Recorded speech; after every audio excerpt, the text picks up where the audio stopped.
He's the T-Rex of political talk. Alex Jones on the GCN Radio Network.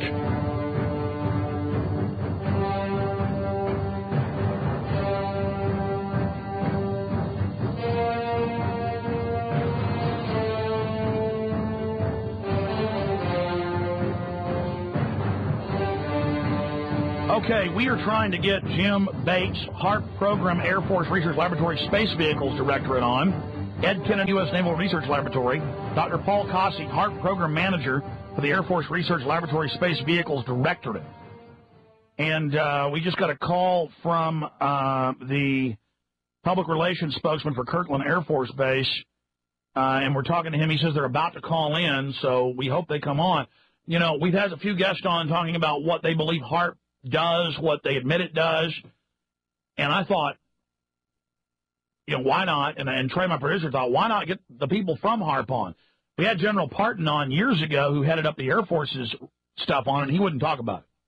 I mean, I had him on about some other issues with the military, and he was actually talking about his Sino-Soviet split paper he wrote that was then adopted into policy and then thrown out of policy back in the 60s. He became the head of Air Force Weapons Development, and just while we had him on, we took a call, and the caller said, "You directed HAARP," and he said, "Well, I'm not going to get into it. It's classified." So we'll see if these guys will come on and, I mean, tell us what HAARP is, at least from their perspective, or what they can tell us. I mean, let me tell you, they were very helpful. Trey called them last week and just said, "I want somebody on from HAARP," and they called back and said, "Okay, Jim Bates, HAARP Program Air Force Research Laboratory Space Vehicles Directorate." What is HAARP doing with space vehicles? I mean, is this for scanning for satellites or missiles? That's what I was always told, is that it was an over-the-horizon radar system that went into space as well, but Parton wouldn't talk about that, but he did say it had something to do with that. Ed Kennedy, U.S. Naval Research Laboratory. We've had old Ben Livingston on, who was there for a while, the head of it with weather weapons. That was interesting. That was declassified. I mean, we just try to bring you, these are really interesting things.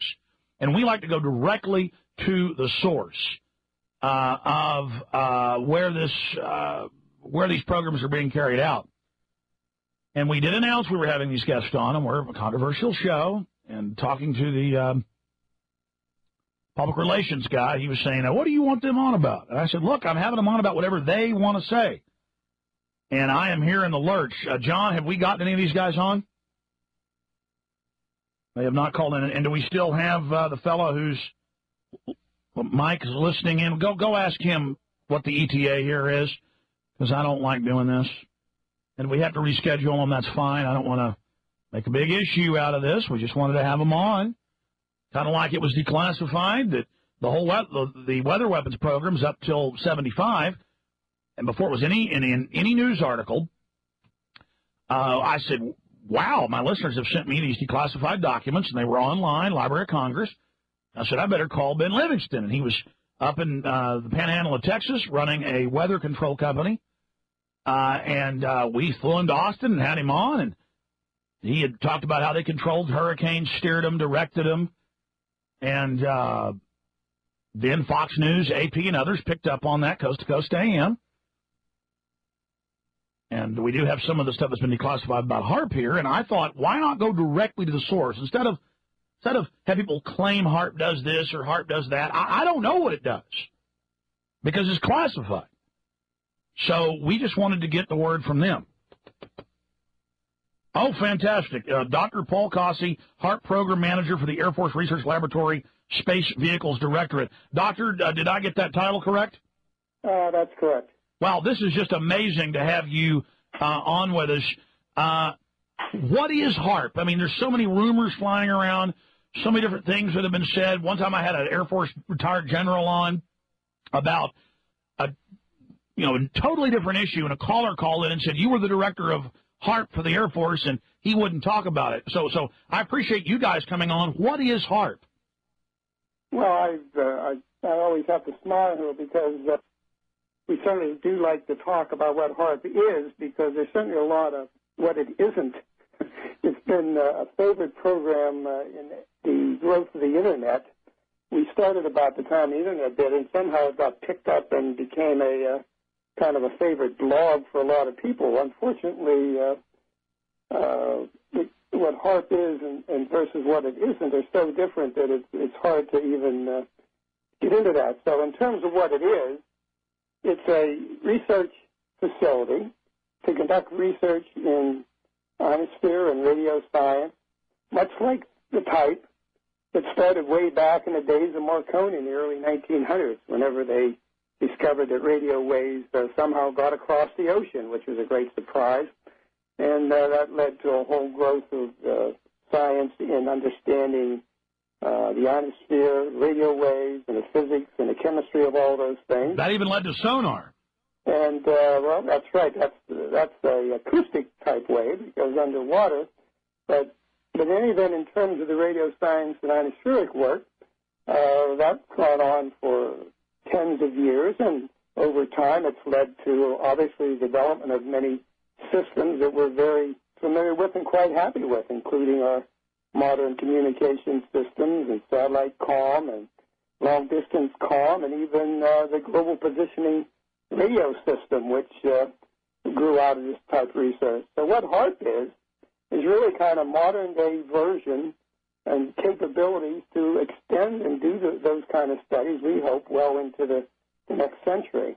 So it's radio science, it's ionosphere physics and chemistry, and even space science, because radio waves indeed go out into space. Yeah, what is this part about Space Vehicles Directorate? Well, those are some of the arcane names that get put on organizations. But in terms of the Air Force Research Laboratory, there are a number of directorates that focus in certain technology areas like aerospace, sensors, and space vehicles does connote in many senses. Why? Because HAARP might be used to detect satellites or ICBMs, or? No. Let me just say what the organization is, and you'll see how we're in there.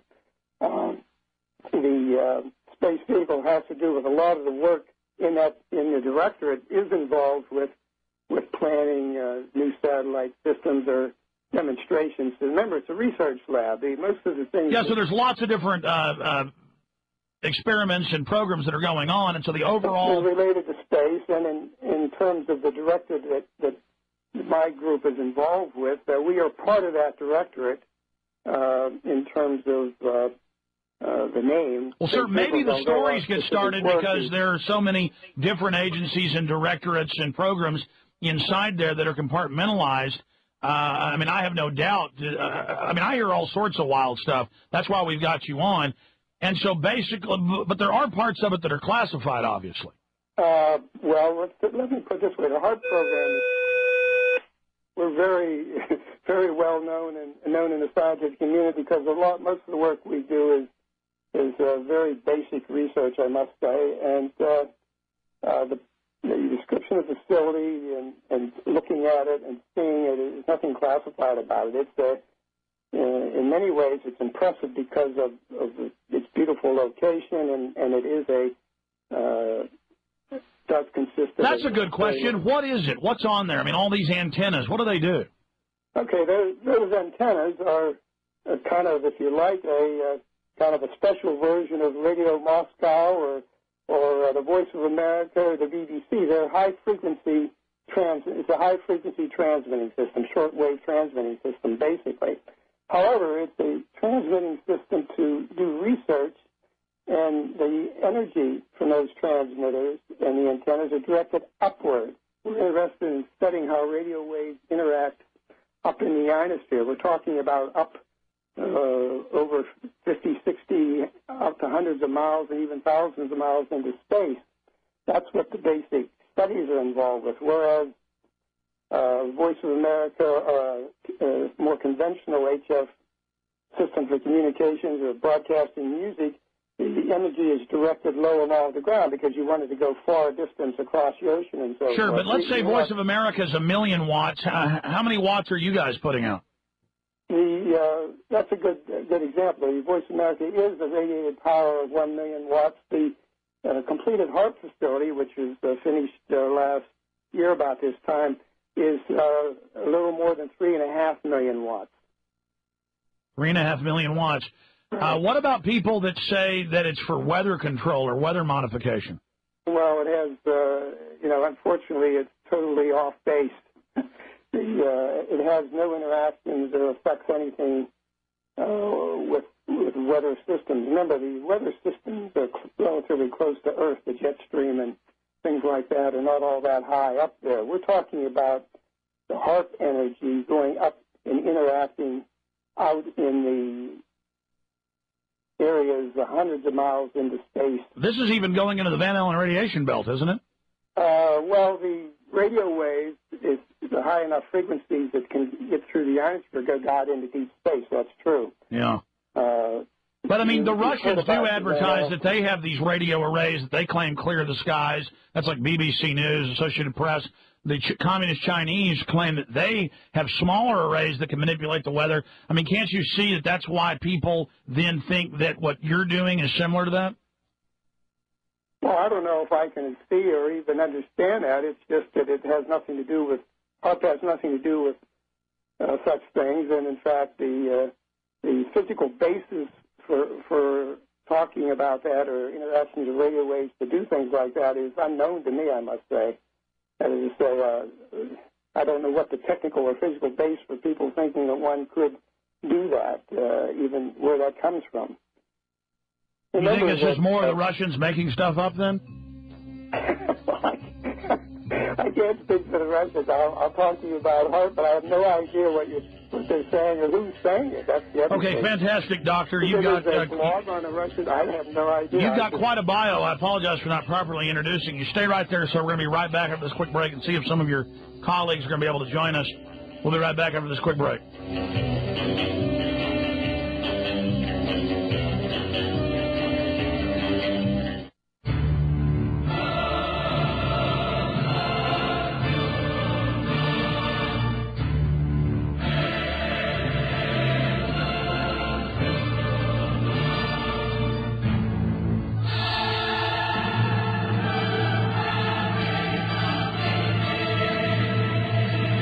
Just during the break, I typed into Google, Russians to clear skies for parade. I had remembered that headline from a few years ago. And Associated Press headline, nuclear missiles paraded across Red Square. And then it says, and then it goes into how they manipulated the weather with these different radio waves to clear the skies for the parade. Here is another one about Russia remembers World War II with lavish victory parade, and it says that they use these antenna arrays to clear the sky. So I think that's what gets tied in to HAARP because it looks similar. And I was talking to the director, Dr. Paul Kossey, HAARP Program Manager for the Air Force Research Laboratory Space Vehicles Directorate, during the break, and he was saying that he had heard about some of those systems for knocking out fogs. So I mean, you are saying you have, Doctor, read about radio-type systems that do manipulate some of the weather. Say that because I'm not familiar with that. I know there have been attempts, for example, to disperse fog. Now, often that involves with a lot of, I assume, fans and things like that. Now, the use of radio waves to do it is unbeknownst to me, but I don't have any competence in that area, and I'm not familiar with it, and I'm not aware of it. Well, what findings is one of the top experts on HAARP in the world? I mean, what are some of the neat things that are declassified that you can talk about that you've been able to do with HAARP, or what data have you learned? I mean, we just want to know. Well, as I mentioned to you earlier, HAARP is a radio science, ionosphere radio science program to do the kind of research that is not new in a certain way. It's been going on since the days of Marconi to understand how radio waves interact with the ionosphere in space, what those mediums do to it under various conditions, natural conditions, when there's solar disturbances. Because we know, for example, when there are solar disturbances, certain radio waves can get affected, even blacked out, and you have to go to other systems at different radio frequencies. And all this knowledge is gleaned over the years through radio science and ionospheric science and research. And HAARP is basically just a modern version to continue that research, hopefully, with more sensitive instruments, better diagnostic instruments, and more flexibility to understand how radio waves interact in the ionosphere and space. and whether we can exploit those to improve communications, navigation, whatever, radar systems. So it's nothing particularly new in terms of the ideas and concepts. It's bringing more modern tools, better capabilities with the new computer-controlled systems, ways to... But you're not denying that in separate government programs there's been weather modification and weather manipulation programs. I mean, those have been declassified. Well, again, I'm not involved with such programs, and I'm not familiar with them, and I can't speak to them, frankly. How did you get into this? I mean, how did you decide to get a doctorate in all of this? Well, you don't want my history because my graduate work was in an area totally outside of this, but then I was brought into the Air Force as an officer in 1967 and assigned to the Air Force Research Lab up near Boston. And I learned basically a new area outside of my PhD work, but that was great. There's nothing wrong with that. And I was assigned to a group in radio science and atmospheric science, and I liked it so much that when my tour was up in 4 years, I signed on as a civilian employee of the laboratory, and I've been there over 40 years. Well, you talked about a lot of other programs going on, a lot of other directorates and groups. I mean, are you privy to all the programs going on with HAARP, or are you privy over one directorate? What do you mean, the HAARP? HAARP is assigned, is under the directorate I'm in, and it has no tentacles or no other wings in other places I'm not familiar with. It's a pretty self-contained program. You just said that there... Okay, so it's one program there, but I know there's a lot of other agencies and things that are there looking at the data, and I guess I guess they get space on the system to run their own tests. Or I mean, how many different agencies are involved looking at the data, doing experiments? Well, we have it's a joint program. Actually, it was set up as a joint program some years ago with the Air Force and the Navy. And then with the participation of, for example, the DARPA, the Defense Advanced Research Projects Agency has been involved. In fact, all three agencies were the funders over the recent 4 or 5 years that basically brought the facility to the capability it has. And so in terms of what HAARP can study, radio wave interactions in the ionosphere and space, and how they might impact communications, radars. Okay, stay there, sir. Final segment with our guest. He's the director of the HAARP program, Dr. Paul Kossey. We really appreciate him joining us. Stay with us. Don't want no shackles. Don't want no shackles on me. We're back live, ladies and gentlemen. Final segment with the director of the HAARP program, manager for the Air Force Research Laboratory Space Vehicles Directorate. He's the head honcho over it all. We're unable to get to Dr. Jim Bates on, and Ed Kennedy, the U.S. Naval Research Laboratory at the end said, oh, we don't think we're going to give him classification or allow him to go do that for some reason. I mean, if it's no big deal, and during the break you guys were saying you might invite me up to a HAARP open house, I mean, Doc, if it's not anything so secret or anything, why would the Navy, who originally wanted us to have Ed Kennedy on, Dr. Ed Kennedy, why would they not want him on with us? No, that's a little unfair to what's going on. Just like in our case, the agencies have public affairs office to kind of funnel and channel questions so that consistent and the right people are involved, and that's usually done ahead of time. Unfortunately, in this case, I was only brought in this fairly recently because I've been out, but it was worked through the Air Force at Albuquerque, and that was Michael Kleiman in our offices. I understand. So it was just a snafu because it was set up so soon. But the connection wasn't made through the Navy offices, and that wasn't realized until today, I guess. But yeah, normally it would have been. Oh, so that's bureaucracy. They're mad that they weren't contacted. I understand, Doctor. It just wasn't gone. It didn't go through the public affairs offices. That's all. That's always the case. It has to be done. It's just to have consistency and make sure the right people are involved, and that there's not that everyone knows what's How many going interviews on. have you done, Doctor, on HAARP? I mean, for radio or TV? Oh, there's been quite a few with newspaper people and magazine people, and a couple times, I guess, not live radio, but National Public Radio has asked questions, and then they actually send people to some of the open houses and get a little more and talk to us. What's the best question you were ever asked? What's that? What's the best question you've ever been asked by the media? Well, unfortunately, the questions are more tied to what it isn't, and so you get a lot of humorous questions asked, which are hard to answer because it's hard to say what you aren't. You just kind of like, are you hiding space aliens in the basement? Yeah, or say, well, one of the best questions I got was from a phone call that went on for 15 minutes. It was from a lady in Alaska way in the early days of HAARP and that was concerned. And she went on for 15, 20 minutes, and I patiently answered every question.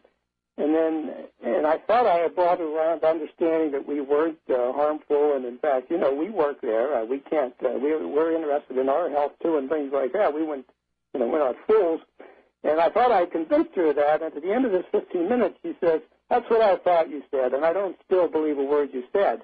But, you get dumbfounded in something like that. I asked her, answered 50 questions from her very one at a time and very carefully, and then the answer is, she said, well, I thought you'd say that, and I don't believe you. So that's the kind of thing that's frustrating.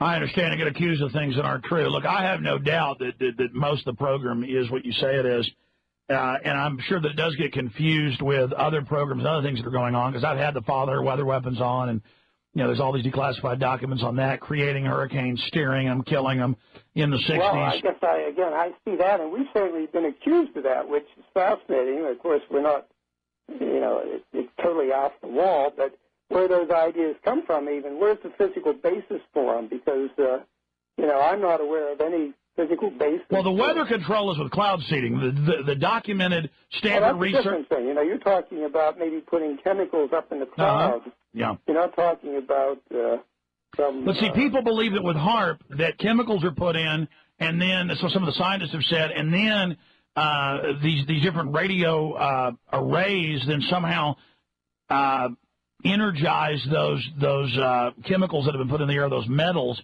and that somehow that's part of a weather modification or part of some type of over-the-horizon radar. I'm not sure, but those are the different ideas. I see those things, but I'm just flabbergasted because I don't know what the technical base is, and certainly it's nothing to do with HAARP or any capability that HAARP would have. Remember, but there is a lot of classified stuff you're doing, though. No, actually not. In fact, nothing I'm doing is classified. Well, when I had General Parton on, who said decades ago he was involved in HAARP, he wouldn't talk about it. But I had him on about another subject, and a caller called in, and he just said, it's all lies. What you hear about, it's lies. Well, but it's classified. Now I'm not going to talk about it. I don't know who General Parton is or was, but if you're talking about decades ago, HAARP is only got started even in the planning stages in the 1990s, and we really only finished the site last February, and are now using it. Well, he was the head of Air Force weapons development, and he said he'd been involved. I think he got out in the early 90s, so I'm not sure, but you might look that up. I'm sure he just wouldn't talk about it. I'm the oldest person with the program. I was with it from day one, and I know of no such connection with anyone like that. And that's just a fact. Are there other radio testing systems that could be confused with that? Again, if you're talking about other facilities, other programs, I'm not privy. I'm not aware of them. Again, HAARP it does its interactions out deep, hundreds of miles up. Remember, the things that control your weather are much closer to Earth. No, I understand. In fact, airplanes that fly in the jet stream produce more power than what HAARP can. But we know that the different space waves, the different types of particles that come into the atmosphere, they're now saying that's a large part of our weather.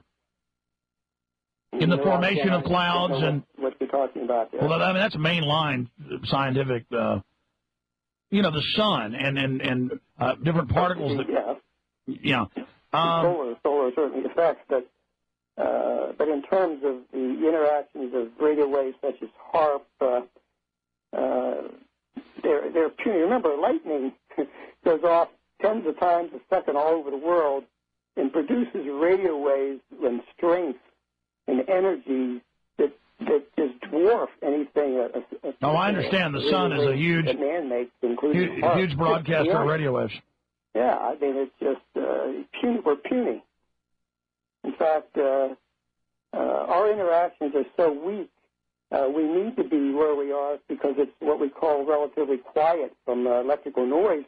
And the interactions, things we're studying that we can do with HAARP are so weak out in space that we need very sensitive instruments just to detect them and just to try to understand them. But they do produce a method by which we can repeat experiments and try to understand the processes that occur when radio waves interact in a space medium, and that's important. When you understand what affects your radio waves, good or bad. Well, have you guys discovered anything? I mean, like a cyclotron discovers new particles. I mean, have you guys discovered any new theories or ideas or different laws? A lot of basic research to understand the physical processes that occur when radio waves interact in an ionized medium up in space, and then try to understand those and hopefully apply them to applications related ideas.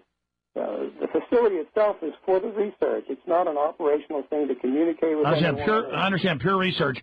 What about other countries, the Russians, the Chinese, the European Union? Do they have similar programs, Doctor? The European community has a facility in Tromsø, Norway. It's part of what they call the IceJet community there that actually was a facility like HAARP that's been around a lot longer than HAARP. To do the same kind of relative kind of research to understand the physics and chemistry and radio wave interactions in space. Who do you pass your data on to once it's done? Well, most of the work is published in open literature. In fact, if you go to the scientific, go to Google Scientific and type in HAARP, you'll see tens and hundreds of papers produced out of the research of HAARP, and you'll see the authors are leading scientists in the university communities, for example, and the government laboratories. Yeah. You brought up... Published in the open literature. We've been a subject of articles in prestigious journals such as Nature, and our scientists participate in international conferences that are well known around the world. It's in the open literature. Sure. Shifting gears, Doctor. I challenge you. Type it in. Go to Google, the scientific part, and type in just HAARP, and I'm sure you'll see lots of papers being brought up and describing the type of work that's done there, and you'll see, by and large, university community is primarily involved with it. Now, HAARP is several different bases, isn't it? Several different facilities? No, HAARP is... we basically have a site up in Alaska, Gakona, Alaska, and I don't know whether it was offline that you mentioned, it was originally going to be way back in the 70s and 80s. There were plans to build a Air Force over-the-horizon radar system up at that facility back in those days. But with the change in strategic situation, that program was dropped in the 90s. And after a lengthy environmental approval process, that site became available to us for the scientific purposes of building the HAARP facility. That's, as I say, up in Gakona, Alaska. Okay. That's the only location we have, but we do have diagnostic instruments at various locations on the ground in Alaska. Photometers? Photometers, those are optical type devices that if the weather's right, so to speak, in space, space weather, and there's not too much natural disturbances going on like aurora, if it's what we call quiet, and on those kind of nights, when we send the radio waves from HAARP up, we can produce miniature emissions of light that are somewhat like aurora things, but they're so weak that if there's any other natural aurora going on, we wouldn't see I understand. And so you observe those. What are magnometers or magnetometers? Those are instruments that typically are set out all over the world to measure the Earth's magnetic field, the geomagnetic field that surrounds the Earth. And whenever there's like eruptions on the sun, like a solar flare or magnetic storms, you'll see those magnetic field components vary and jump around, and then they'll get quiet when it's quiet again. So that's a way to measure the... Yeah. Doctor, you just brought up something super interesting, though. I mean, we've only got 5 minutes. We do have one at HAARP. There's others around Alaska. Oh, they're all over the place. They're typical, very normal scientific instrument for... I understand. Detecting changes in the Earth's magnetic field. We've only got 5 minutes left with you, sir, and you just brought up something really interesting. I didn't know that. So, you guys are able to mimic on a smaller scale the aurora borealis. Well, in a very local region, we can produce an emission that, if you want, would be akin to something like that. But it's so orders of magnitude below what nature does. I understand. So why are you taking photos of that? Why are you studying that, sir? A, why are you studying that? B, well, what you do there when you do some of those kind of work, by seeing where those emissions occur, what altitude, what the wavelengths with them are, you can start to understand the chemical constituents. What's the how much nitrogen and what oxygen and what's the percentage of things like that at various altitudes in space. That's one way to kind of sort that out, but it's a complicated thing. So that's like a spectrometer? I'm sorry? The spectrometer is kind of the same thing, where you're measuring these emissions at different optical wavelengths. Mm-hmm. And different emissions will occur at different altitudes, for example, and it gives you an idea of where the interactions are occurring, how they move around, and what's the relative concentration of some of those constituents up there. Amazing. In closing, 2 final questions. What causes the aurora borealis, and how are the radio waves causing a reaction that mimics that on a small scale? Okay, they are actually different physical processes with a similar-like result. In the aurora borealis, you're normally dealing with charged particles from the Van Allen belts in space, what we call precipitating into the lower atmosphere. They actually come in lower than normal instead of bouncing out in deep space in the Van Allen belts. In certain conditions, particularly after solar eruptions or geomagnetic storms, they can be channeled further down, and they get down to about 100 kilometers altitude, where they collide with neutral atoms, which are more prevalent closer to Earth, and those collisions produce these emissions. Is that because the magnetic field isn't as strong at the poles? No, it's strong, and it's more vertical, and so the charged particles are able to actually somewhat be guided along the magnetic. Oh, it's because it is stronger, it sucks them in. And more vertical, so they can kind of come down to lower altitudes. And when they get down to where the air is relatively dense, relatively speaking anyhow, out at 100 kilometers, 60 miles up or so, that actually will cause the charged particles will knock off, collide with the neutral particles, and one of the reactions is the emission of light at various wavelengths. Got it. Here's the last question. We've only got 2 minutes. Sorry to interrupt you, Doctor. I could talk all day to you with limited time. Sorry I'm interrupting. Final question. Well, when the radio wave does that, it's a little different. It goes up, and the radio wave interacts with the charged particles and causes them to vibrate, and then they bang into neutral particles, and that produces the emissions. Got you. So it's a vibrating. So it's a collision process in terms of what we're talking about. Final minute, sir. Got to ask you this question. You brought up health effects. Locals worrying about it. They admit in government reports that cell towers up close are bad for life. That cell phones. Who admits that? There are thousands of government studies now where they've shown increases. Well, but you're saying you're not worried about your health. But, I mean, with radio transmitters, you don't want to go sit on top of a radar dish or sit in there with the transmitters. That would be bad for you, right? Well, I think one would be prudent if you're something was vibrating in your car, you wouldn't want to sit on it too long. But No, I think those kind of questions are being studied by the appropriate organizations and people.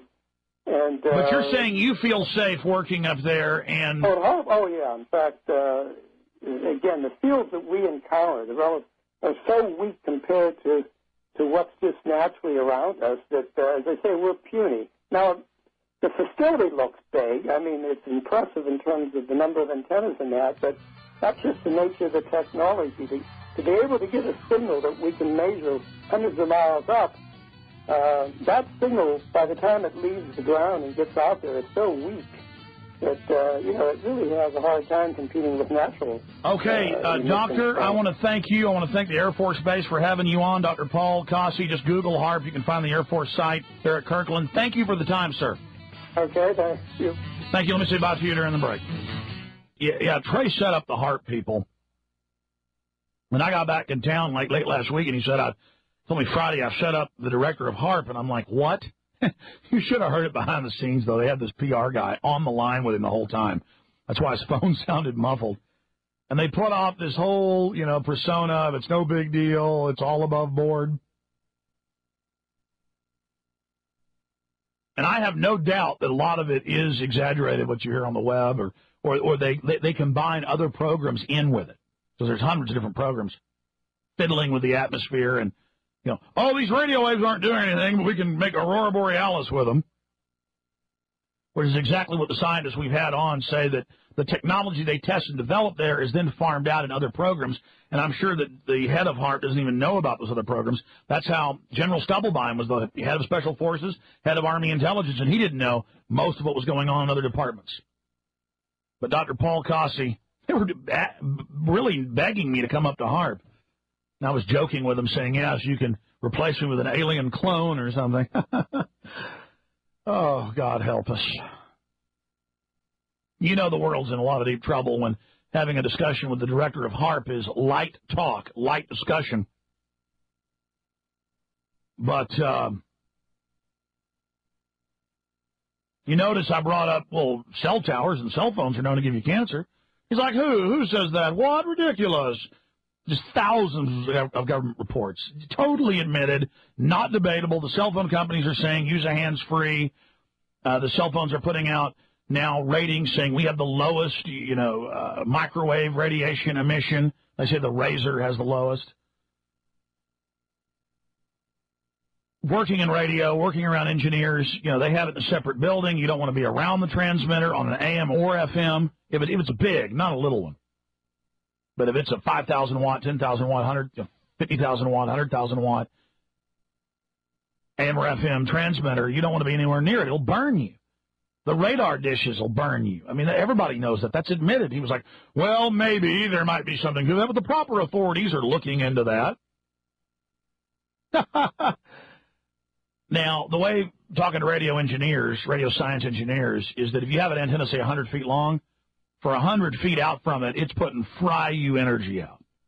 And then it cuts off by half at 100 feet. And then another 100 feet, it cuts down by half. So 1,000 feet out or something, you've got a 10-fold reduction in the power of that wave.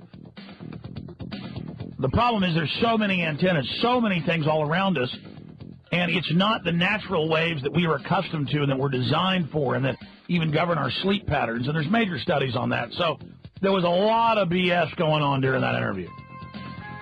I'll say that.